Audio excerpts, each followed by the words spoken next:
My name is Becky. I am somebody who's been around the table for a long time. And I'm excited to be talking with you all tonight. We are midway through our series called I Kissed Waiting Goodbye, where we're really taking on sex and relationships and the erotic and also the damage that church has often done in those spaces when we've been talking about them. I just have to start off today by giving massive props to Antonio's prayer. I feel like he preached my sermon and I'm done. So y'all have a couple more. Yeah, everybody's excited about that. And I really want to put a plug in for going back and revisiting other parts of this series because we've been kind of building on a theme, talking and touching on certain things. And if you missed things, it's not sequential, but it's really helpful to get in and understand some of the things that we've been addressing and bringing up. Today, I'm entitled my sermon, Singleness, Marriage, and a Lack of Imagination, because I get to come to you guys and talk about marriage and singleness, and I actually find this deeply ironic, deliciously ironic. I'm a single woman of a certain age who's never been in a serious relationship, and I have spent many years of my life in church being taught by married, cis-het white men who got married when they were in their 20s about how to be a good single woman. And I've been over that for a long time. And I find it very fun that I now get to talk about marriage. So this is going to be fun. But I digress. The other thing that I found really difficult in this moment was to figure out exactly what to encompass in this space, because there are so many things that we could talk about. We could really focus on how purity culture has messed us up, both in how we do marriage and live marriage and are sexual in marriage, and also how we are single and are sexual beings as single people. That's not what I'm going to talk about today. So I'm going to give you some recommendations. There are a couple great books that are going to come up on the screen really soon by Tina Shermer Sellers and Sheila Gregoire. If you want to go deeper into this, here are some good places to start. I'll also put a plug in for the book Come As You Are, which has some really good conversations about revs and breaks and helps you understand your body. So anyway, I'm not going to talk about that today, but there are some resources for you. I also could talk about a number of different things. We could talk about the conflagration of white supremacy and colonialism with purity culture and how that reflects into marriage. It's also another conversation. Maybe not the conversation that I should be having with people, but I think it's really important to be having. We could also be having a conversation about what biblical marriage actually is. I mean, have you seriously read the Bible anytime soon? Because we have this theology about biblical marriage that's based on a book that says a lot of the figures of faith were polygamists. There was a lot of conversation around marriage for land contracts and inheritance. There was a number of people who got married to somebody and then got the use of the handmaiden too, and that was really fun. Or we could be like King Solomon, who had 700 wives and 300 concubines. Is that biblical marriage? Or, let's move to the New Testament. We could talk about Paul's, look, if you burn with lust, then you should just get married and get it over with. Or we could talk about theologies around headship or metaphors for Christ and the church. I feel like if I would start to talk about all of these things, unpack them and get into them, we would be here for a week-long seminar. And none of you all signed up for that today. So I'm not going to talk about that either. So lucky you all.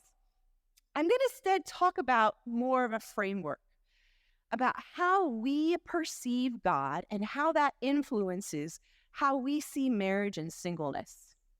I'm going to look and examine this sort of binary tradition and framework that we've been handed and how it damages ourselves and damages our lives together. And think about how we can do a different kind of common life when we center our community around the liberation of Christ, the liberating body of Christ. So to get us started, I'm going to talk about my romance novel consumption. In 2019, as you can see on a graph that's going to show up in a minute, about 23% of the books I read that year were ones in the romance genre. About 33 out of 139 books that I read. Now, romance is a specific genre. I'm not talking about like a novel that has a happy romance story in it. I'm talking about the specific genre of romance where you know the predictableness of it. Like there's relationships, there's like weird things that are happening, there's attraction, and in about Act 3, there is conflict, and you think, oh no, are they going to break up? They get back together, happy days, and end. And it was about 23% of my reading pre-pandemic. But as you can see, in 2020, that started rising. 41 novels out of 130, or about 32%, ended up being romance novels. And by 2021, a full 52% of my books were romance novels. And even this year, it still remains my number one category. I'm on track, having read 29 so far, and it is just the beginning of July. Now, I'm going to be honest. Many of these books that I read, I roll my eyes out at. It like takes such a lot for me to give a thumbs up to a romance novel, despite the fact that I read so many. My critiques can be anything from, oh, goodness, that was so out of character, to that is a conflated situation that wouldn't really happen in real life, or honestly, the way I respond to most Colleen Hoover novels, no shade to you if you love them, but I'm like, step away from the hot person and get thee to a therapist. I often have a like, nobody is that horny, or maybe that is deeply, deeply problematic in relationship actions. But often I find myself really critiquing romance novels because of the lack of representation. I don't often see myself in a romance novel. And there's been a lot of strides on that over the last number of years, especially the last 5 to 10 years. There's been a rise of same-sex and genderqueer romances that's become much more mainstream. And people with physical disabilities and neurodivergence and anything from chronic pain to degenerative diseases and a variety of body sizes are finding their way into being protagonists in romance novels. And all these underrepresented people who were often seen as not worthy of love and lust and affection and commitment are now getting to be the main characters in their romance story. I've even occasionally seen a ginger, so woohoo for me. One of the things that I love about it is that some of the conflicts that come in those romances are less conflated and more about real situations, like navigating body image or navigating how to care for oneself and be independent, but also share in whatever the load is that you've got with somebody who cares about you.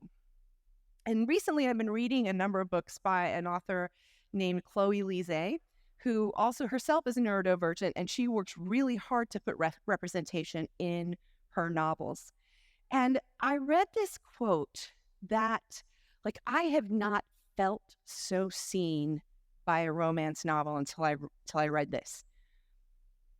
And it was this.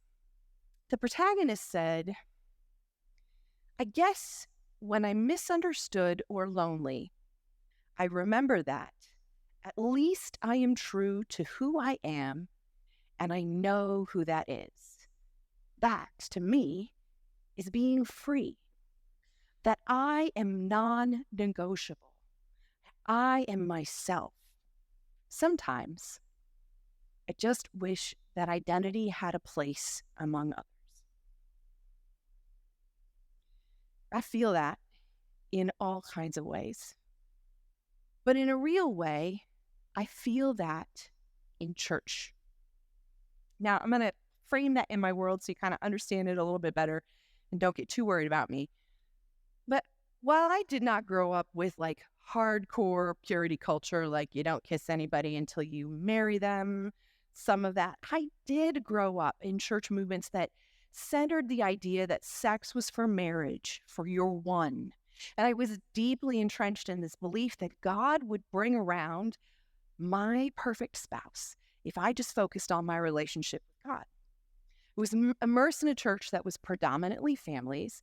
And in terms of singles in our church, single women outstripped the men 4-1. And that's not an unusual situation. I recognize the binary in that. Not all those single women or single men were really looking for someone of the opposite gender, but there we go. I know this is not an unusual situation in most Western churches. They have a similar ratio of single men to single women. And it got to the point in the church circles that I was in, I didn't fit. I mean, what do you do with a loud and quirky and effervescent and intelligent and fat and talented, outspoken, creative woman who keeps aging and doesn't get married? You try and set her up with just whomever. You wonder secretly if she's gay, and then you put her in charge of the youth group and the worship team. I mean, that's at least what happened to me. But the fact that I didn't fit in was deeply ironic, because in many ways, I was the poster child for the very message that we were talking about, for the sexual purity and the marriage narrative that we preached. I lived. Sure, I rolled at the Joshua Harrises and the Elizabeth Elliot extremes, but I wasn't dating outside of the faith. I wasn't stepping outside of the lines, and I was celibate. And no one knew what to do with me because I wasn't married. And it had real repercussions in our church circles because I couldn't be an elder there without a spouse. And enough people were a little worried about what I might do with their husband as the single one, right? And where did I fit in among family and children? I was actually in this meeting once where we were talking about our growing young adult group that was there. We're trying to figure out what to do. And someone in the group says, in the church that I grew up in, people just stayed in the youth group until they got married. I was 32 at the time, and I didn't have enough side eye for that comment. But what happens when your very definition of holiness has outliers? Like the people who have done the right things but don't get the promise and therefore don't fit the narrative. As one of our patron saints of deconstruction, Rob Bell, once said, if the gospel isn't good news for everybody, it isn't good news for anybody. So you get the stage for where I'm like, hey, I wish who I was fit. But let me tell you, when I moved to DC, it wasn't any better. And it was different because I moved to DC about a decade ago and found myself in a progressive space. And I could really breathe easier in those communities and in this community. But yet again, I was faced with more liberal sexual ethics among my fellow believers, but I still didn't have a place that I fit well. Being the literal 40-year-old virgin in the room in an environment where sexual boundaries were less about purity and more about mutuality and consent and love and choice was also jarring.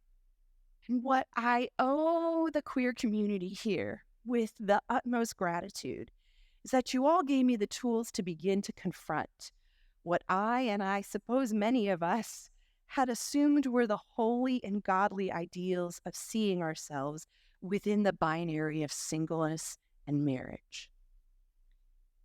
This grace helps us see that folks that fall outside of this binary, myself included, not as outliers, but as full, legitimate, intended participants in a community centered around Jesus, the fully embodied, fully divine person and being. So the problem with purity culture, and indeed sort of Western church culture, is that it defines and deifies marriage. It makes marriage as this system of holiness. It has become the ideal, the end goal, the unspoken proof of redemption and worthiness, this illustration of godliness, and we've centered our communities around it. And singleness, unless, and again, I roll at the way we phrase this, unless it is a true calling, like see monks, nuns, etc., singleness is meant to be a way station before marriage, a place to wait, be celibate, wait on God until you achieve that next level. And this can be remarkably confining and lonely. And this system can be remarkably confining and lonely, not just for the single folks, but for those inside that confine and definition of marriage. So I've spent the last few weeks listening to Brandy Miller's fantastic podcast, Reclaiming Our Theology. See on the screen here. Highly recommend you all check it out. Brandy has been spending her last season on purity culture, and in the process, centering the experiences of women and people of color and queer folks as they go deep into the roots and expressions of purity culture in the church. Excuse me, I have hiccups now. It's been so worthwhile for me. I rarely listen to things more than once, and several of these episodes I've taken in multiple times. I hope you all go check it out. I finished all the purity culture episodes, so I decided to go back and revisit her ones on patriarchy, which was fun. And the first one was with a guest theologian and author and professor, Willie James Jennings. And I listened to this episode, and it was humbling, to say the least, because Jennings essentially took all the things that I was going to be talking about in this sermon and summed it up really nicely and much more succinctly and with much more wisdom and nuance than I'm going to do today. And I wish I could just make you all listen, because that would be sermon sorted and I could just sit down, but that's not what's going to happen today. But he talked about how centering faith around the holiness of marriage and family shows a lack of an imagination and a fantasy view of who God is. And this is what he says. Our fantasy is that God is an all-powerful male that organizes and orders every minute thing in existence and has established that divine order from him as that man all the way down through the ant. And that order centers around men. For so many people, that fantasy of God hasn't met Jesus. Or when they meet Jesus, they try to map Jesus onto Jesus that very fantasy. It's talked about how we are invested in this fantasy of an all-powerful male being who structures the universe in his image, including turning Jesus into a very manly man, defending this divine order. And this, in turn, for us, lends itself to a belief that holiness and purpose come from leaning into those gender roles of who men are meant to be and who women are meant to be, especially within the bonds of marriage.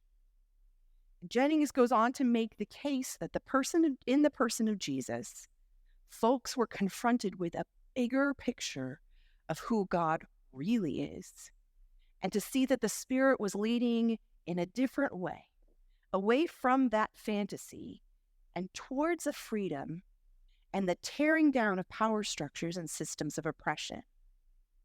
That Jesus inaugurated this great overturning of what existed and is building a new kind of community, one where the fundamental belief of holiness does not reside in gender roles, systems of marriage and family, and the constricting binaries that are inherent in this.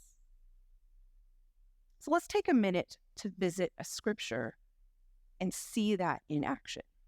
I'm going to tell us the story of John 4, which is Jesus and the Samaritan woman, and we're going to see how Jesus reacts in real time, to see if Jesus is reinforcing the systems of belief and hierarchy and the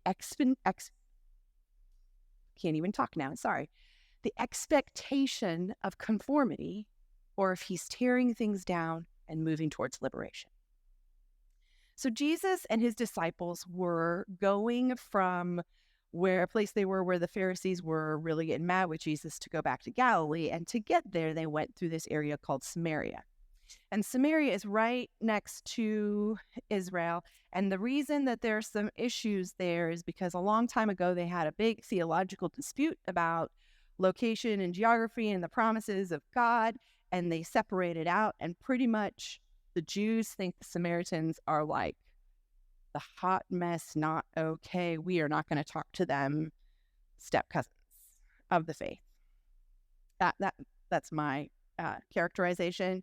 You can see it for yourself. So they're coming through, and it's the middle of the day, and they come to this well in this town in Samaria. Jesus sits down, and the disciples go into the village to try and get some food. And then comes this Samaritan woman to get water from the well. And Jesus asks her for water. And I want to point out first, middle of the day water gathering, not a normal thing. Most people would be there at the beginning and possibly the end of the day. Middle of the day, not normal. So she comes in and Jesus says, "Hey, could you get me something to drink?" And immediately she sets up a boundary between her. It's like, you are a Jew, I am a Samaritan. Y'all don't talk to me. Like, this is not how we're supposed to be. You see me as less than. But Jesus says, if you know who you are speaking it to, you would ask me to give you living water so you would never thirst again. She kind of gets in a little bit of a theological conversation and things with him. And finally she says, look, if you can give me this water, please give it to me so I never have to come back to this well again. Jesus says to her, okay, go get your husband and come back, and I'll give this to you. And she says, I don't have a husband. Now, this is a really interesting pivot point. If Jesus was reinforcing gender norms, reinforcing the marital and family laws of the day, reinforcing this binary, how would we expect him to respond? We'd expect him to call her out, to shame her, to tell her to get herself right, and then come back. That's not what Jesus says. Jesus says, you're right. You've had 5 husbands, and the current person you're living with is not your husband. You spoke the truth. She's amazed. And why is this amazing? To me, I hear in this what Jesus is acknowledging. Because in that society, women don't really generally get the option to divorce. They don't get the option. But a man can set a woman aside. So he says, you've been married 5 times. It's leaning really into 5 times you've been either abandoned or widowed. And now the current person you're with does not see enough worth in you to actually marry you. And you, who has no standing economically in the society and cannot support herself, has to be in this relationship in order to survive. And he doesn't then say, all right, lady, now go fix it. Bring the guy here and I will tell him to marry you. None of that. He says, you told me the truth. No shame, no blame, no expectation of conformity. She said, you must be a prophet. He tells her what he has said in the scripture to no other person so far. I'm the Messiah you're talking about. She goes back to the community, and everybody that she's been avoiding, she goes and talks to and pulls them. You've got to come see this man. He told me everything about myself. I think he's the Messiah. Jesus was confronting in this moment the standards of holiness and power that had been used against this woman in so many ways, shaming and treating her as less than. And instead, he treats her as a person worthy of fully participating in the community that he and God were creating. Not after she cleans up her act, not after she gets married, not after she repents, as she is, without condemnation, without shame and conformity. He's leading her into liberation and belonging. But unfortunately, even though we have so many examples of things like this, where the very model of God in the flesh is demonstrating the breaking down of these beliefs and the building of a new community that is challenging systems of power. After the first few hundred years, even the early church, and even during the first few hundred years, the early church found it difficult to live this challenge out. And today we find ourselves more bound to this binary ideal and gendered fantasy of God than the possibility of the new, because of the power and the appearance of safety that affords. We come by this honestly, as church for millennia has actually been the system of power and control. And one might argue, like, ever since it became synonymous with empire, the Roman Empire, the very empire the early church once confronted and was persecuted against, we have been one of power and control. Why is this? I'm going to go back to Willie James Jennings, because he notes that this gendered fantasy of who God is and how God acts and what God prioritizes is super easy to marry to faith and social structures that entrench systems of power and control. Without trying too hard, we begin to imagine redemption and salvation within these same rigid structures. Jennings says, what does the saved life look like? It's tied to a certain vision of masculinity and gender and sexuality, and anything other than that doesn't feel like salvation or redemption. Our imagination fails. So it makes sense to a lot of people to think of the very foundation of society as something called the family. And so that idea, propagated by us Christians, has done more to damage the vision of who God is than almost anything else we have experienced in recent decades. There are so many Christians that don't know to think life together apart from the utter glorification of something called the family and making that the very center of what redeemed life looks like. Heterosexual relationship with 2.5 kids, dogs, a lawn, a nice house, that this is the beginning of the saved life. Who we think God is, our fantasy or our ideal of God, turns marriage and family into the map of redemption and holiness.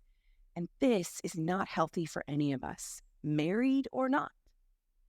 But let's be real, the damage that this can cause hasn't stopped us from buying into this fantasy or inflicting it on others around us. Foundational mythology puts us into really rigid frameworks. You can be one or the other, married or single, and it defines the roles we're meant to fulfill in community. It defines maturity levels. It defines purpose, our roles of who and how men are meant to be, and who and how women are meant to be, and the function of marriage, and the function of marriage as a reflection of Christ and the church. It affects purpose. You were either married or on the road to being married, and there's an entire church industrial complex built up around how to be a good wife, good husband, find a godly spouse. God knows I've spent a lot of money on that. Being godly parents, and yet this vision is so incomplete. About 17 or 18 years ago, I was at a church in the UK with my brother. It turned out it was Mothering Sunday, which is their equivalent of Mother's Day. And had I known that, would not have been there, but that's a whole other sermon. And in that, the unsurprisingly white, married, cishet man was teaching all of us on womanhood and motherhood. And he said this. He said that the number one calling on a woman's life was to pastor her own children. Now, you can imagine me silently seething in my seat. And looking back, like, this has been one of those things in my life that I deeply regret. I deeply regret not standing up and walking out. I deeply regret not standing up and saying no and walking out. And this is because what he essentially was saying was, if I cannot have children, I cannot be my full self in God. That if no one finds me attractive and wants to marry me, I cannot be my full self in God. And if for some reason I would choose not to have a family or choose not to get married or choose a different expression of that, I could not be my full self in God. Telling me that what I produce, not who I am, not my character, define my fullness. And pardon me, but that is utter horseshit. But I didn't get up and I didn't say anything because I was knee deep in the rigid framework of belief around marriage, around roles, around who I was meant to be. Many of us, whether partnered or single or queer or cis het, have been bludgeoned by this rigid belief structure and cherry-picked and often very poorly translated or interpreted scriptures, such as our favorite Ephesians 5 that talks about headship and submission. And the Bible has been used to beat any square or triangle or oval or star-shaped pegs into that perfectly round hole of our divine, defined. Anyone who is outside this, single, queer, gender nonconforming, we somehow seem to be outside of God's plan for us. Is that divine order? Is that God's plan? I don't think so. Let me say that again. No, it is not. At its core, it shows a fundamental lack of imagination and understanding. Not only is it a failure to see a God beyond and encompassing all gender expression, it is a failure to see how a creative and present God's interaction with humanity consistently leads away from shame and conformity into grace and freedom and liberation. I must say that one more time. I don't normally do this in a sermon, but it is a failure to see how a creative and present God's interaction with humanity consistently leads away from shame and conformity and into grace and freedom and liberation. Just like we saw in the story with the Samaritan woman. And this freedom and grace and liberation needs to get rooted in our community together. Instead of envisioning a community centered around, instead, we want to be envisioning a community that's together centered around the body and person of Jesus.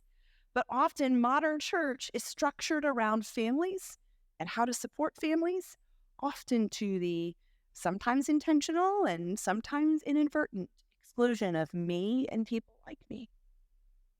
The single, the childless, the queer, the divorced, the partnered, the ace, the widowed, the transgender or gender nonconforming, the kaleidoscope of beauty that exists outside of the binary of, for this reason, a man will leave his parents and cleave to his wife. One of the things that has been uniquely lovely about growing and becoming in this community of faith is that I've seen us learn to make room for many of these things that have been excluded. Sometimes we've learned the hard way and are still learning how to make this a deeper reality. But for me, it has been so freeing to be a part of a church that has allowed me to be my full self, allowed me to speak and lead as I'm becoming, as a single woman that doesn't sometimes fit in the traditional church binaries. I think one of our growth edges is to lean into how we retain that space, still holding it sacred, and make space for those who are families among us. And in some ways, I can acknowledge that this is challenging since stepping into this space and who it has allowed me to become is a precious thing that I don't want to lose, especially if losing it possibly looks like I'd lose it to the institution that had power over me for so long. I am working to stay rooted in the redemptive and liberating presence of Jesus that is embodied at this table here and made incarnate, made flesh and blood through each of us. And while marriage isn't the gold standard of holiness, the fullness and realness of what God is doing is made present in the varied and beautiful multis of our community. God is visible in the unique beauty of each of us and made more fully present through our communion together. The imaginative possibility of us celebrating each of us becoming our full selves in a community embracing the embodiment of Jesus is echoed in what we see the early church trying to become in many ways. The picture of salvation and holiness that has been traditionally tied to gender roles in marriage. Sorry, let me say that again. In many ways, the picture of salvation and holiness that we've traditionally tied to gender roles in marriage is actually present when we do life together, living grace, speaking truth to power, practicing justice, confronting shame, control, and choosing liberation. So I want to end this sermon with a question and a challenge. My question is this. Are there places that you have felt controlled or stifled and excluded or shamed by the way the church has talked about marriage or singleness? And here's an invitation. As we prepare for communion, to take a moment to invite God, the big, full, rich, much more than we could ask or imagine God, into those spaces and explore how a more imaginative view of God can speak to you regarding your worth and value outside of that top line area. Here's my challenge. We start talking to one another about who we want to become together and what we value. To seek perspectives outside of our closer community and ask each other about who we are as a church and how we can actively work to create spaces for all of the beautiful representations of God's imaginative creation that call this community. Let's pray.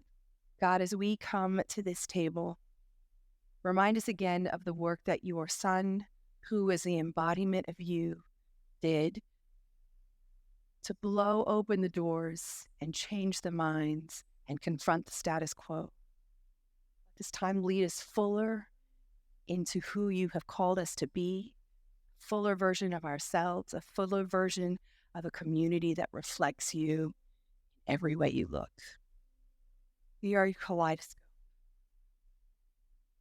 Let us rejoice in who you've made us. In your name we pray. Amen. Amen.